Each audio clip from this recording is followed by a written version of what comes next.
सुशांत सिंह राजपूत के जाने के बाद वो हंसता मुस्कुराता चेहरा लगातार आंखों के सामने आ रहा है और उसे क्यों इस दुनिया को छोड़ना पड़ा वो भी बार बार याद आ रहा है।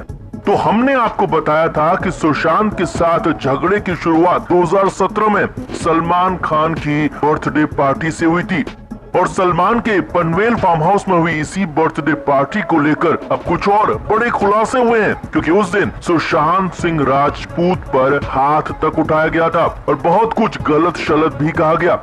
उस बर्थडे पार्टी में बहुत बड़े बड़े लोग मौजूद थे, जिसमें महेंद्र सिंह धोनी, धोनी के मैनेजर केदार जाधव भी शामिल थे और फिल्म स्टार्स तो कई सारे थे। और अब खबर है कि धोनी इस पर कई चौंकाने वाले खुलासे कर सकते हैं।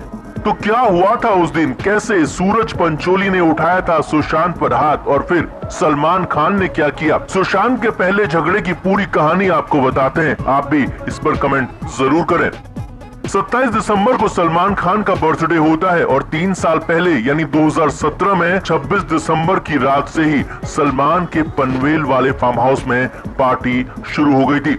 कई बड़े बड़े गेस्ट पार्टी में पहुंचे थे, जिसमें महेंद्र सिंह धोनी, केदार जाधव, धोनी के मैनेजर अरुण पांडे के अलावा फिल्म जगत के भी बड़े बड़े नाम शामिल थे और सुशांत सिंह राजपूत भी उस पार्टी में शामिल थे, क्योंकि सुशांत उन दिनों सलमान के करीबी थे और सलमान सुशांत के साथ मिलकर एक फिल्म भी बना रहे थे। हालांकि वो फिल्म बाद में झगड़े की वजह से बन नहीं पाई, डिब्बा बंद हो गई।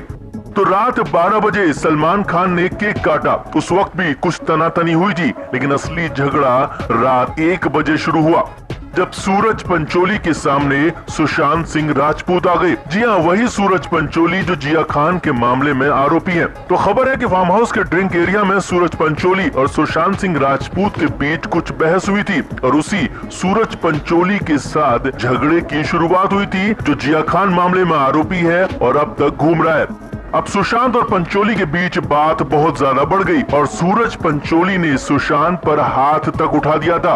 यही नहीं, सुशांत ने भी सूरज पंचोली को उसी अंदाज में जवाब दिया। लेकिन सूरज पंचोली तो सलमान खान के सबसे करीबी दोस्त आदित्य पंचोली के बेटे हैं और सलमान सूरज को कितना प्रोटेक्ट करते हैं ये दुनिया जानती है। जिया खान मामले में सलमान ने क्या किया ये भी सब जानते हैं और सुशांत सिंह राजपूत भी इसे जानते थे और इसीलिए सुशांत वहां से जाने लगे। लेकिन इस दौरान सुशांत को पीछे से भी काफी बुरा भला कहा गया और सबके सामने सुशांत सिंह राजपूत को नीचा दिखाया गया। और इस दौरान वहाँ पार्टी में कई लोग मौजूद थे, बड़े बड़े फिल्म स्टार, धोनी, केदार जाधव जैसे क्रिकेटर भी उस दौरान वहाँ मौजूद थे और सुशांत को काफी कुछ कहा गया।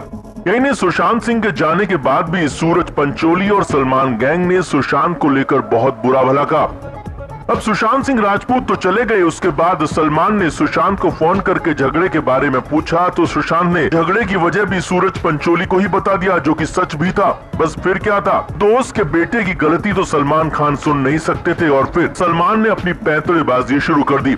सलमान खान ने सबसे पहले अगले दिन अपनी उस फिल्म को ही बंद कर दिया, जो फिर उसके बाद कभी बनी ही नहीं। यही नहीं, उसके बाद सलमान खान ने अन्य फिल्म मेकर से भी सुशांत को अपनी फिल्म से या तो नहीं लेने को या फिर हटाने को कहा और धीरे धीरे सलमान अपनी इस चाल में कामयाब होते चले गए और बड़े फिल्म मेकर्स ने सुशांत सिंह राजपूत को फिल्मों से निकालना शुरू कर दिया। अब उस पार्टी में धोनी, धोनी के मैनेजर और केदार जाधव भी थे और हो सकता है कि इन तीनों को बहुत कुछ पता हो और हो ये भी सकता है कि इन तीनों ने बहुत कुछ देखा हो और धोनी के मैनेजर ने तो इसे लेकर इशारा भी दिया है कि वो और धोनी उस पार्टी के बारे में बहुत कुछ खुलासा कर सकते हैं। तो हम तो यही उम्मीद करेंगे कि धोनी बोलें और जरूर उस पार्टी के बारे में भी बोलें, ताकि सुशांत सिंह राजपूत को इंसाफ मिल सके। फिलहाल तो हम और आप सलमान और उसके खेमे का बायकॉट करके सुशांत का साथ दे सकते हैं। तो आपका इस पर क्या कहना है कमेंट करके जरूर बताएं और वीडियो को शेयर भी करें। Flame media report.